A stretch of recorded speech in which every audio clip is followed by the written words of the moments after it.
कारण माझी धर्मपत्नी आहे ती अतिशय राजकारणाच्या विरोधात होती. बरं. परंतु ती गरोदर असतानाच मी तालुका अध्यक्ष, तिला माहीतच नाही. खूप रडली होती. मग त्यानंतर तिला मी समजून सांगितलं की बघ मला आमदार बनायचं. ती म्हणा असं कसं तुम्ही राजकारणात तिला आवडायचं नाही. कारण तिला असं वाटतं की हे वेळ तिकडेच देतील आपल्याकडे देणार. मी तिला सांगितलं मी फक्त कॅल्क्युलेटेड रिस्क घेतो.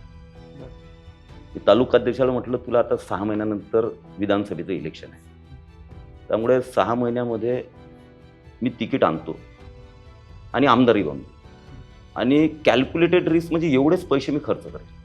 याच्यावर एक रुपया खर्च करणार नाही. आणि एवढ्या पैशांमध्ये आणि एवढ्या मेहनतीमध्ये जर मी आमदार झालो तर ठीक, नाही तर पुन्हा आपला दवाखाना चालू करू, तुला त्रास देणार नाही. पण मला एक वेळेस रिस्क घेऊ.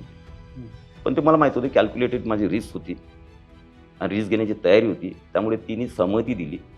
त्यामुळे पहिली टर्म जी आहे ते अतिशय कमी होतं आणि वडिलांची पुण्याई होती. वडिलांचे सवंगडी होते सगळे किंवा त्यांनी शिकवलेले मुलं होते. त्यांनीच पहिली इलेक्शन त्यांनीच उचललं माझं. मी एकदम नवीन होतो. वय काय होतं त्यावेळेस?